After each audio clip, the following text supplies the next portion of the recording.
Kamu namanya siapa? Namanya? Untuk apa tahu namaku? Dia kan terkenal nama kata sayang. Siapa? Masa saya manggilnya Al Blekok? Ya, Itu nama binatang. nggak ada. Al Blekok itu jadi gelar bangsawan. Pintar kamu, tahu saya bangsawan. Siapa nama kamunya? Bagi kami. Apa? Al doang. Itu pasti. Wih, terus? Sebuah gelar. Wih, terus? Dia Masa anak teh bangsa tahu. Tuh bawa Pak Guru lagi Pak RT tuh, gue takut kamunya. Cepat. Saya berpikir sebentar. Kamu ini pandai. Buruan ge. Kamu namanya siapa? Namanya? Untuk apa tahu namaku? Dia kan terkenal nama kata sayang. Siapa? Masa saya manggilnya Al Blekok? Ya, itu nama binatang. Nggak ada. Al Blekok itu jadi gelar bangsawan. Pintar kamu, tahu saya bangsawan. Siapa nama kamunya? Bagi kami. Apa? Al doang. Itu pasti. Wih, terus? Sebuah gelar. Wih, terus? Dia Almarun. Saya Almun. Almun? Wih. Jadi ini sejarahnya dulunya Ibrit tukang lamun. Tidak ada sejarahnya bangsa Ibrit ngelamun. Tidak seperti bangsa kalian. Punya masalah sedikit, melamun, mewek, tidak mau makan. Akhirnya sakit. Ya udah tuh kembali lagi situ tuh. Siapa itu? Coba jelasin. Namanya siapa? Asalnya dari mana? Seperti apa bisa ada di sini? Dan bagaimana? Karena ada apa? Itu. Jawab dua pertanyaan. Iya, apa buruan? Saya udah ngantuk nih. Satu pertanyaan yang belum pernah ada satu makhluk pun dapat menjawab. Apa? Bangsaku, bangsa iblis. Bangsamu, bangsa manusia, keturunan Adam. Iya. Saya tahu. Bangsa kami diciptakan lebih dulu oleh Tuhan Allah. Iya. Yang menciptakan segala sesuatu. Itu tahu kamu. Persis. Jelas. Iya, terus? Bangsa kami, bangsa terhormat. Bangsa kami taat beribadah. Tidak pernah sedikit pun membantah perintah Tuhan. Wih, terus? Tapi sejak kedatangan Adam, bangsa kami terhina. Terhinanya? Manusia. Harusnya leluhur mula Adam yang menghormati kami. Bukan kami yang disuruh untuk bersujud menyembah Adam. Itu suatu hal yang fakta. Tidak bisa dibantah. Dan itu pun tertulis di segala macam kitab yang sudah diturunkan oleh Tuhanmu ke dunia ini. Nah, terus? Bangsa iblis diciptakan. Adam diciptakan. Langit dan bumi diciptakan. Seluruh jagat raya diciptakan. Sebelum semua itu diciptakan, ada satu hal yang telah diciptakan oleh Tuhan terlebih dahulu. Bantuan PRW. Apa terus? Ingin tahu? Sebuah cahaya yang akan menjadi cikal bakal kehidupan di alam raya. Terus? Nur Muhammad. Nah, itu nama saya. Bukan. Kan banyak yang memakai nama itu. Oh iya, terus saya juga. Tapi ini sesuatu yang lain. Oh gitu, terus. Sebuah cikal bakal. Dari satu titik itu diciptakanlah seluruh jagat raya. Termasuk sesuatu yang belum terlintas di pikiran dan hati manusia. Yaitu surga dan neraka. Satu pertanyaan saya. Apa neneknya Iron Man? Bukan. Kirain. Terus apa pertanyaannya? Kalau saya diciptakan oleh Tuhan, manusia diciptakan oleh Tuhan yang sama. Dan tentunya Tuhan Allah itu Maha Segala Maha, Maha Tahu, Maha Tahu apa yang akan terjadi di alam dunia ini. Makanya sebelum bumi itu diciptakan, Tuhan sudah menyiapkan surga dan neraka.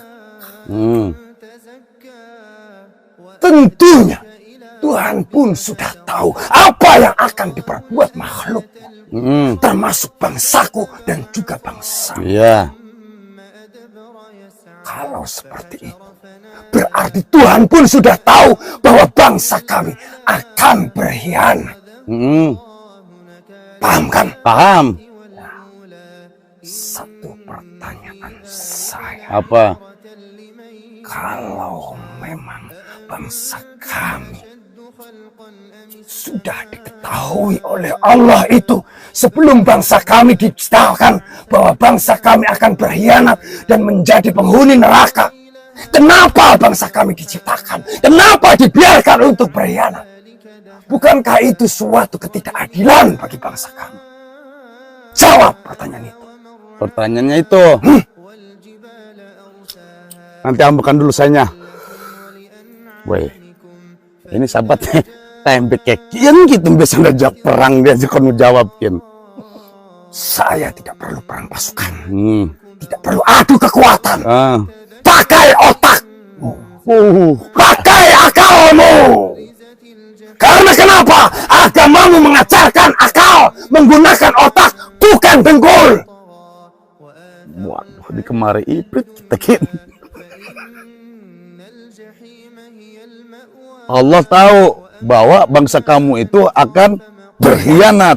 Ketika disuruh menyembah Adam, tidak mau mengikuti. Karena bangsa kami merasa bangsa terhormat. Dan harusnya bangsa Adamlah dan anak turunnya yang harus menyembah kami. Udah pertanyaan itu doang. Kenapa semua itu dibiarkan? Karena bangsa kamu dijadikan untuk penyeimbang alam. Apa maksudmu? Kalau semuanya benar, kurang warna-warni dunia ini. Bukan hanya bangsa kami yang tidak semuanya benar. Bangsa maupun banyak. Iya, Pak RW bantu nih ke. Kita kirim penyimbang alam. Ya penyimbang alam. Saya jelaskan. Ah, coba ya.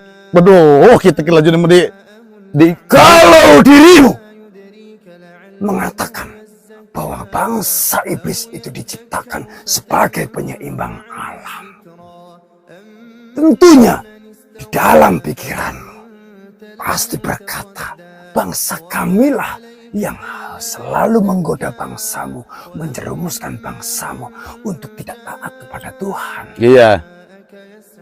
Jangan salahkan bangsa kami seluruhnya. Iya. Karena kenapa? Kenapa? Kebanyakan bangsa manusia tanpa kami goda pun sudah banyak yang tergelincir. Amarah, egois, angkara murka, nafsu serakah, nafsu dunia. Seperti yang sudah terjadi di bumi ini. Karena keserakahan hati, kecongkakan, kesombongan, huru hara pun terjadi. Saling tikam, saling bunuh, saling tindih, saling tindas. Mulut manis, hati berbuih, racun. Terus itunya itu pertanyaan itu doang. Satu pertanyaan. Itu aja. Jawab itu.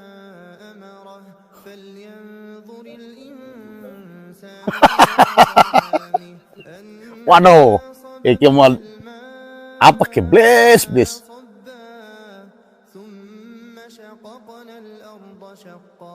فأنبتنا فيها حبا Nah, sahabat bantu mikir nih ya. Saya juga bebel ini. Waduh, mendingan perang pisan, Prit.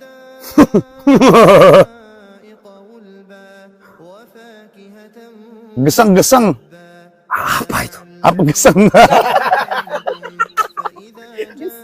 Coba, ya dulu gua masih bisa jawab ora.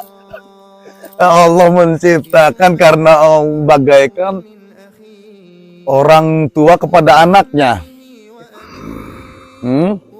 Sudah tahu anak itu, aduh, pada mau kan dibahas kan nih kan.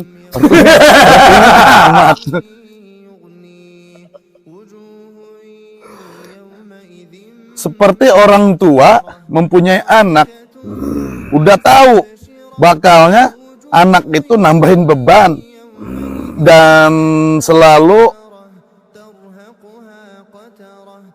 Membuat susah. buat susah Bikin lah. kesel. Iya. Bikin marah. Iya. Mau ngomong gitu aja susah. Lah seperti itu. Ya. Terus berhubung ya bikinnya tinggal ungkuk-ungkukan doang dibikin lagi.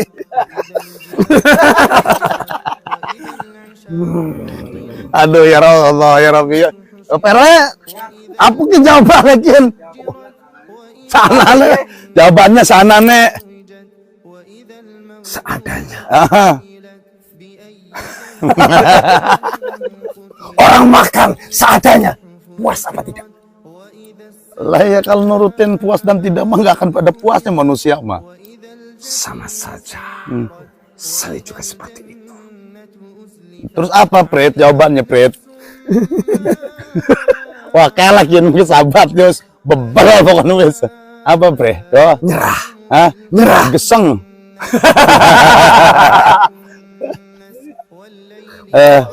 Saya tahu manusia. Kalau saya berperang denganmu, ada kekuatan, pasti dia akan menang. Makanya, jauh-jauh sebelum kamu datang ke sini, sudah saya persiapkan. Boh, bikin makin mentung gini. 7 hari 7 malam saya tidak tidur memikirkan siasat ini. Untung gak kena asam lambung kamu. Apa itu? Hah? Apa itu? Itu ya. Itu kebanyakan bangsamu seperti itu. Terus apa, Pret? Apa ini biar cepat ngebongkar itu tuh sejarahnya Ki Gembong? Sebetulnya jawabannya singkat. Apa? Bangsa kami, bangsa iblis. Bangsamu, bangsa manusia. Sebetulnya datang ke bumi ini adalah pendatang. Nah terus? Kita semua bukan asli penduduk bumi. Terus. Sesungguhnya dari golongan bangsa jin dan manusia itu adalah penduduk langit. Penduduk surga. Terus? Kita semua diturunkan ke bumi, hidup di muka bumi sebagai ujian. Terus? Kenapa Tuhan itu membiarkan apa yang telah terjadi antara bangsaku dan bangsamu? Itu adalah sebagai ujian. Siapa yang lulus ujian itu, maka akan kembali ke pangkuan Tuhan secara sempurna. Kembali ke tempat aslinya, penduduk surga. Lah terus bangsa kamu kan diciptakan untuk penghuni neraka. Kata siapa? Hah? Kata siapa? Kata saya.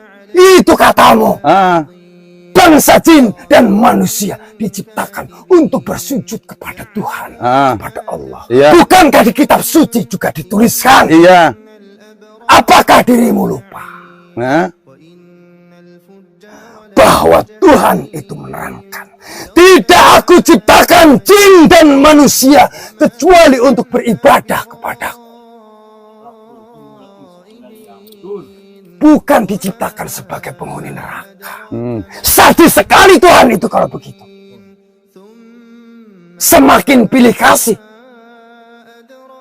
semakin tidak adil.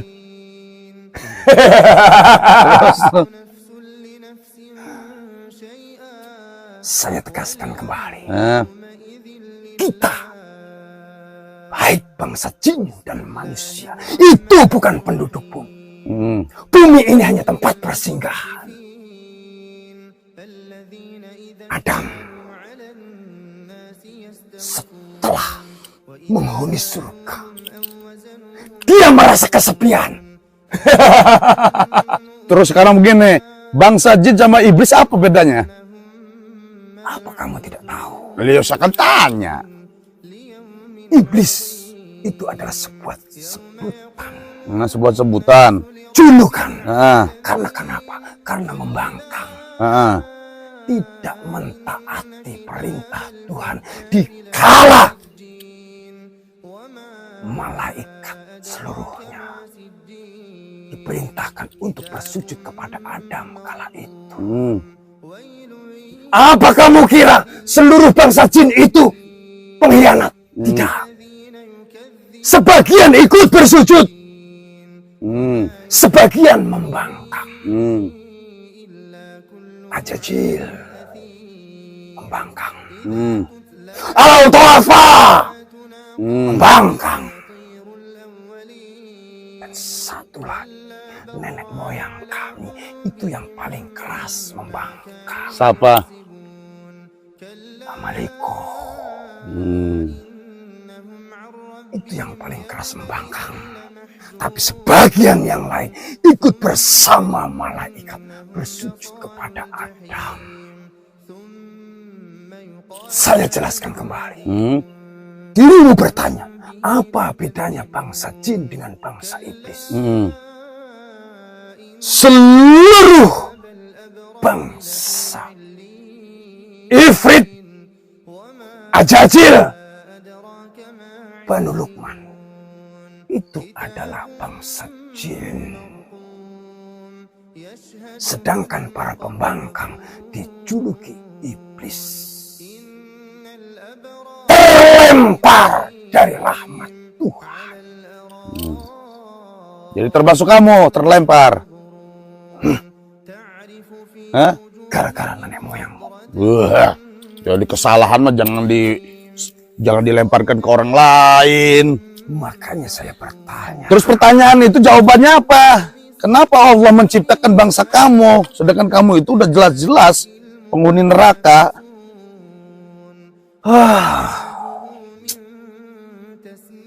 Bangsa kami bangsa jin. Tidak Tidak semua bangsa jin itu menjadi pengkhianat. Tidak semua bangsa jin menjadi iblis. Karena bangsa jin yang taat pun banyak. Makanya sejak zaman Adam, banyak pula bangsa jin yang mengikuti perintah-perintah Tuhan yang datang melalui nabi-nabi. Oh gitu. Jadi iblis itu hanya sebutan aja bagi bangsa jin yang berkhianat. Jadi jadi yang tidak berkhianat itu disebut jin Islam itu. Oh gitu. Tadi juga saya mau jawab itu, kenapa kamu duluin?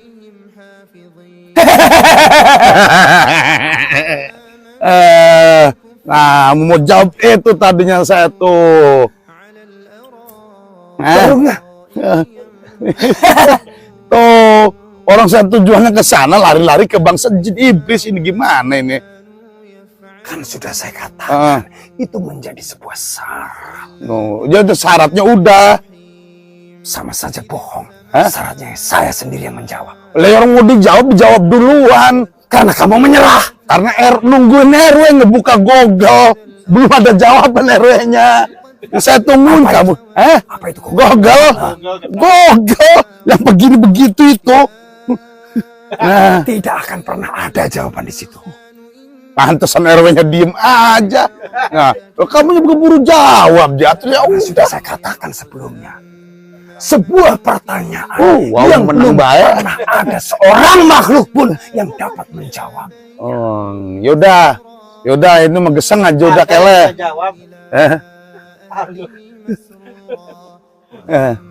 Terus ini hubungannya pertanyaan itu sama Ki Gembong apa? Sama Ki Gembong. Tujuannya, hubungannya apa Jo? Pertanyaan itu. Tidak ada hubungan. Boleh ya terus? Itu hanya sebuah syarat. Ya udah sekarang begini, mau menceritakan nggak kisahnya Ki Gembong dari mana, namanya siapa, bagaimana bisa ada di tempat ini dan di sini ada apa dan seperti apa, bagaimana dan seperti ini, itu seperti apa, apanya seperti ini. Itu Pertanyaan yang belibet.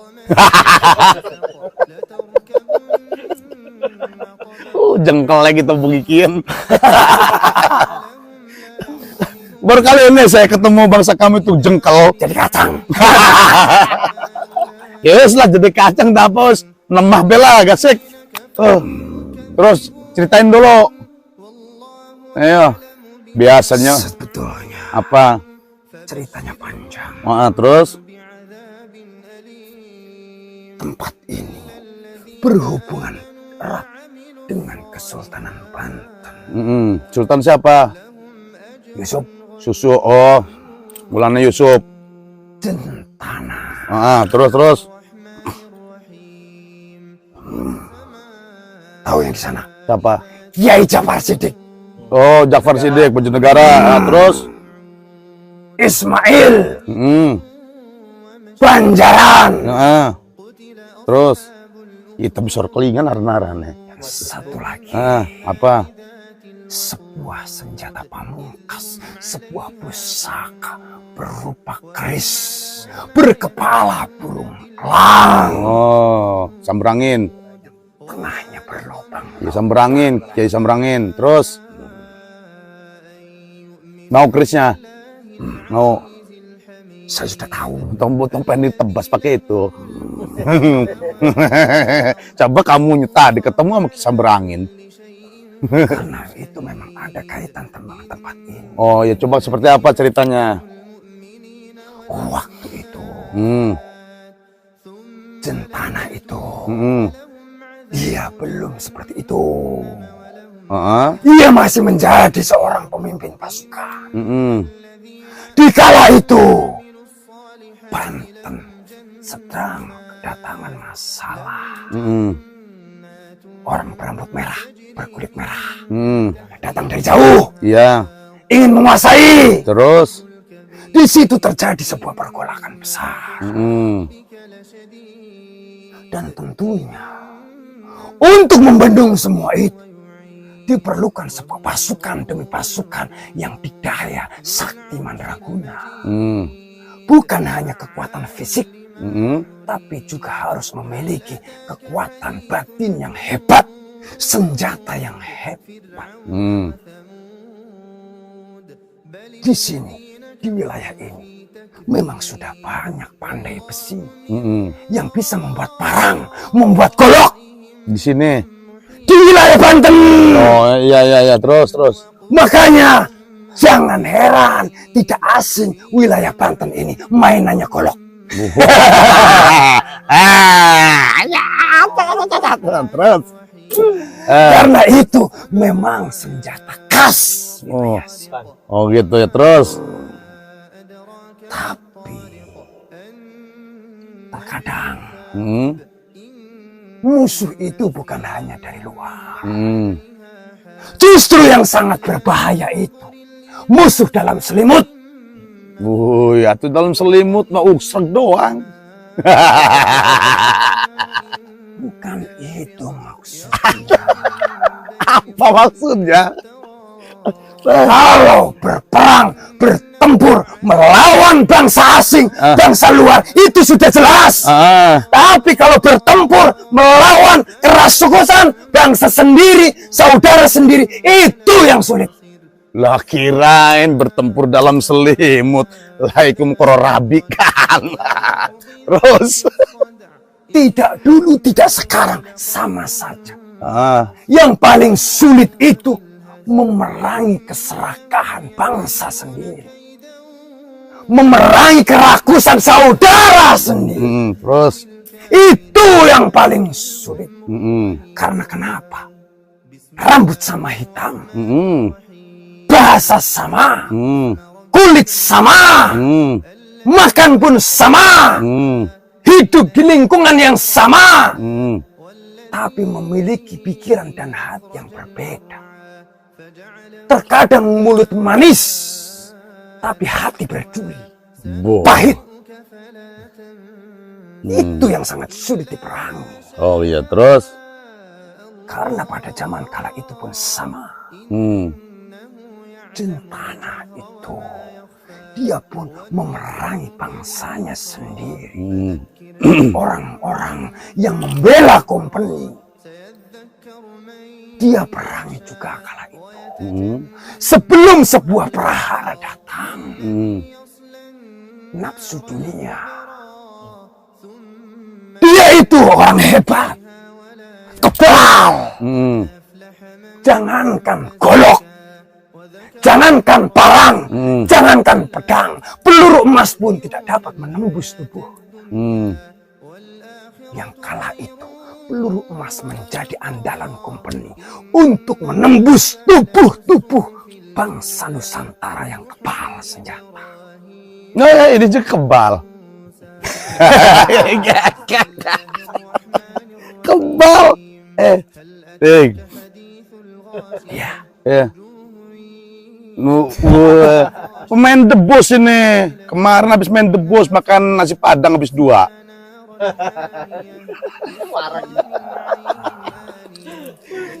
Terus. saya lanjutkan. Ah.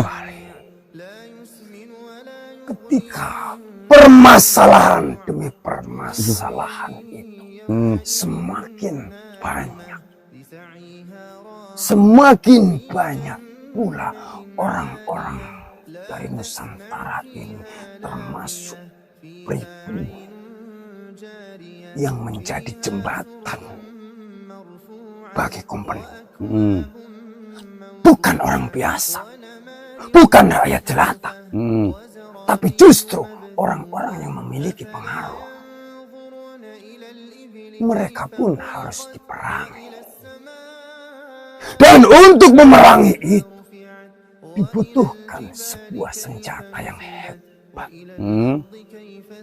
Maka dari itu diutuslah Gembong. Itu julukan. Namanya siapa? Raden Surya Menggala. Oh, Raden Surya Menggala. Dia didatangkan dari Cirebon. Dia adalah masih salah satu keturunan Empu Supamandragi. Empu Supamandragi. Supamandragi. Tahu Supamandragi? Tidak. Kurang gaul. Hah? Lah ya, kalau tahu mengapain saya jadi kesini? Hah? Apa? Telusuri sejarah biar tahu. Woi. Terus. Empu Supamandragi itu, ia memiliki ilmu tingkat tinggi dalam membuat senjata, terutama keris. Orang dekat Kalijaga, Sunan Kalijaga. Terus makanya senjata keris pamungkas Kiai Sengkelat itu buatan Empu Supamandragi. Makanya salah satu keturunan Empu Supamandragi adalah Gembong itu Raden Surya Menggala. Tuh, ini tanganku, Perwa Surya Menggala. Terus. Utus untuk datang kemari. Membuat senjata yang hebat, yang bisa menembus tubuh-tubuh manusia yang kebal. Lalu kala itu, maaf, apakah kamu tahu? Siapa? Dari apakah keris itu dibuat? Dari gali asem. Mana ada? Apa ge? Dari sebuah benda yang jatuh dari langit. Oh, ya terus. Diambil dari puncak Cermai. Terus Dibawa ke tempat ini. Ditempa di tempat ini. Ingin tahu, disitulah dia bersemadi. Oh, situ tempat semedinya. Terus. 40 hari, 40 malam berpuasa. Sebelum menempa benda. Terus. Lalu kemudian dengan berbagai macam laku ritual, sehingga benda itu pun sempurna, memakan waktu berbulan-bulan. Iya. Terus Sehingga pada akhirnya, sebelum benda itu jadi, di kesultanan ada sebuah pergesekan yang seharusnya Jentana itu menjadi pemimpin yang lebih tinggi. Ternyata tidak. Dari itulah awal muasal malapetaka dia. malapetaka si Jentana. Dia berbelot. Yang sudah diceritakan oleh Ismail kala itu. Dan kala itu pula, sebetulnya senjata itu untuk Jentana. Oh, yang disebut Kiai Samberangin. Samberangin. Terus Dan Jentana itu sebetulnya kala itu sudah diperintahkan untuk laku puasa. Memang dia melakukan puasa dan ritual demi ritual sebelum menerima pusaka itu. Tetapi karena keserakahan hatinya, ia tidak tahan dengan godaan dunia. Ia kecewa, sakit hati karena posisi yang dia inginkan tidak didapatkan. Sehingga pada akhirnya ia pun membelot kepada kesultanan, membelot kepada kesepuhannya sendiri, yaitu Ismail yang dituakan kala itu. Dan ia pun tidak menaati kembali Gembong. Makanya kala itu keris Kiai Samberangin itu diserahkan kepada Kiai Jafar Siddiq. Karena kala itu ia lebih membutuhkan untuk membendung company yang ada di pulau seberang tempat ia tinggal. Dan kala itu pula untuk memenggal salah satu jawara besar Pancaraga itu. Dan kala itu setelah kemelut demi kemelut itu Jentana tidak bisa dibunuh, bahkan dengan peluru emas sekalipun. Makanya oleh Ismail meminta izin untuk dipinjamkan keris Kiai Samberangin itu. Dan yang memenggal kepalanya adalah Banjaran. Itu yang terjadi. jadi terus Ki Gembong ini di sini betapa ini di sini seperti apa mengenai Ki Gembong lagi nih? Sudah saya katakan. Itu doang. Tugasnya di sini untuk membuat sebuah pusaka. Oh, di sini. Selesai itu, setelah diserahkan, kembali lagi ke Cirebon. Oh gitu. Jadi ini cuma petilasan. Terus apa lagi? Dan tempat itu seterusnya sering dipakai untuk bersemadi. Makanya dulu diberi tanda sebuah batu. Batunya hilang. Batunya hilang. Wah, itu makanya dibikin batu cincin. Ini nih kerjaannya itu. Bukan. Kiai Samberangin yang dipegang Yai Jafar Siddiq.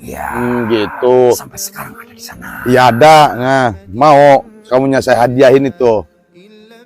Untuk saya. Enggak dipenggal. Apa urusannya?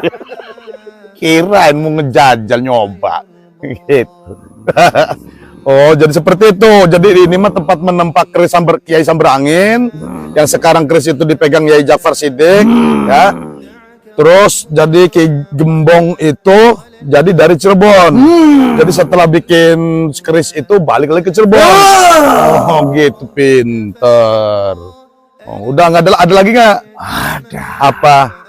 Semenjak itu, setelah orang-orang terdahulu meninggal, sejarah itu pun hilang. Karena kenapa? Karena dari orang-orang zaman dulu pun tidak ada yang menceritakan kepada anak cucunya. Karena anak cucunya pun tidak ada di sini. Oh, iya. Tertutup semua. Sehingga tempat itu pun dianggap tempat keramat, dianggap makam, dianggap kuburan. Karena ada sebuah tanda batu. Gitu. Sehingga pada akhirnya banyak pula bangsamu yang datang ke sini dengan berbagai macam tujuan. Jadi itu petilasan aja. Jadi wajib dilestarikan ya. Apa itu? Dilestarikan. Itu yang suka lestari alamku, lestari. Dijaga. Nah itu pinter. Paham Memang itu. bangsa kami bangsa. Nah iya. Jadi bukan bangsa bodoh yang mudah dibodohi seperti bangsa. Bukan bodoh. Saya itu nunggu RW lagi buka Google. Tidak akan pernah ada, tidak akan pernah ketemu. Nah, dan terus kamunya di sini ngapain? Di sininya? Hah? Sudah tugas kami. Ngapain? Untuk menjerumuskan bangsa kalian. Woi, gak perlu. Sekarang ikut raja kamu lagi. Enggak. Ya. Senang saja. Terus kalau jarak katanya pada merinding, pada ketakutan, kenapa? Kenapa tuh? Pada ini tuh, kalau jarak ke sini katanya ketakutan. Emang kenapa? Tempat ini gelap, sunyi, sepi, dan sudah dari zaman dulu tempat ini dikeramatkan. Sudah menjadi kebiasaan bangsa kalian, bangsa manusia.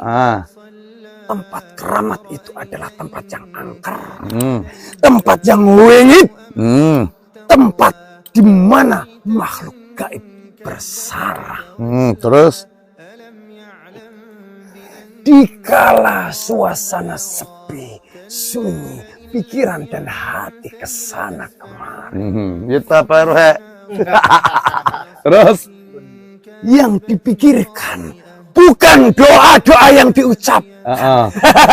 Tapi Mulut kemana? Apa yang dibaca? Tapi yang dipikirkan apa? Suara apa ini? Terus gitu. Kok rasanya begini? Aduh, jangan-jangan.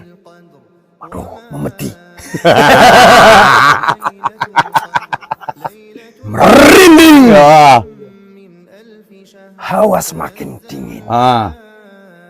Menusuk tulang. Berdebar jantung.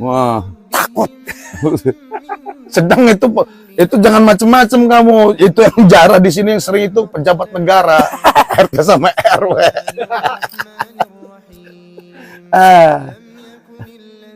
Tidak jaminan. Tidak jaminan. Kamu nggak takut sama Pak RT Pak RW? Nggak dikasih dihapus dari kakak kamu? RT, RW.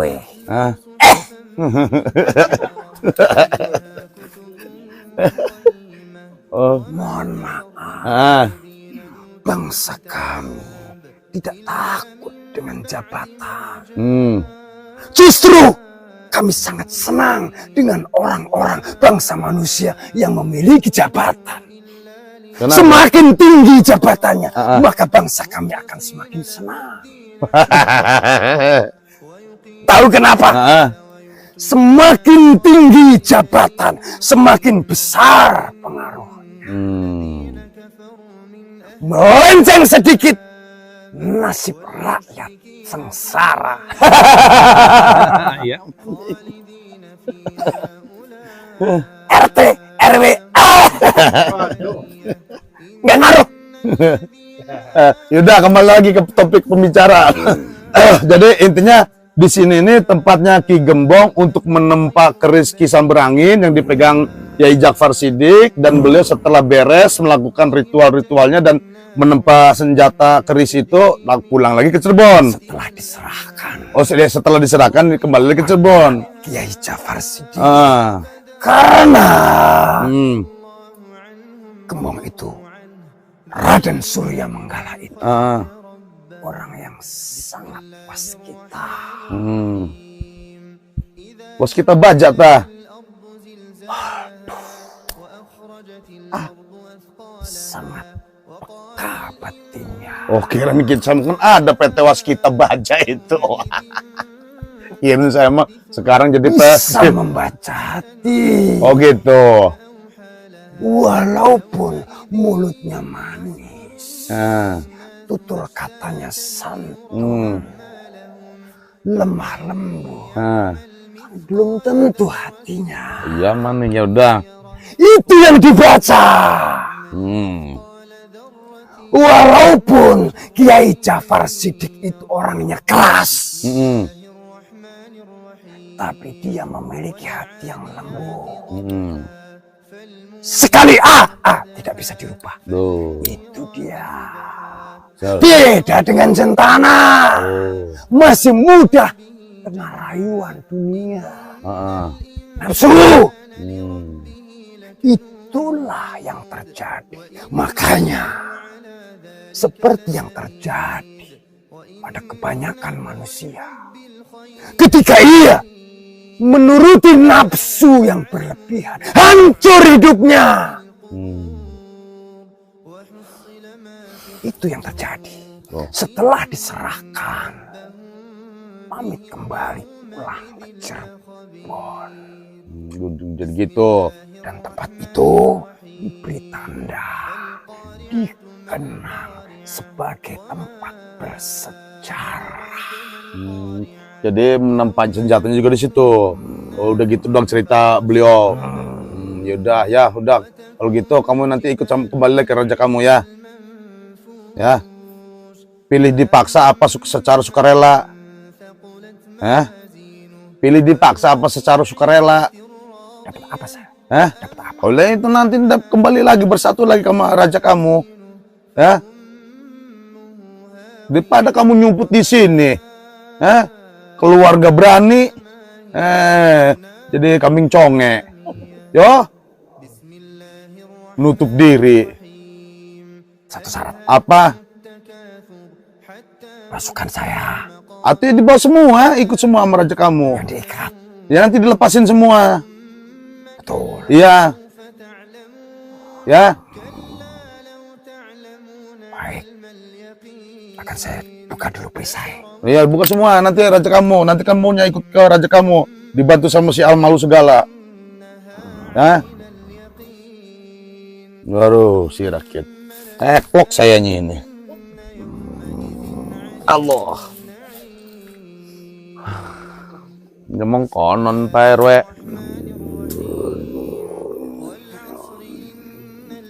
Beda jauh nuna energi nih, lamun makam beda.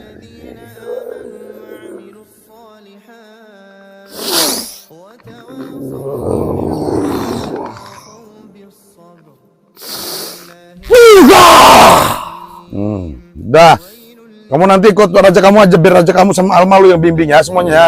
Kamu keluar ya, ya. Al-Malu dibantu Al-Malu, Al-Malu merajanya, Al-Malu kan satu ini ya. Kamu keluar ya, ikut ke raja kamu ya. Kembali, awas kamu, kalau saya kejar kamu ya.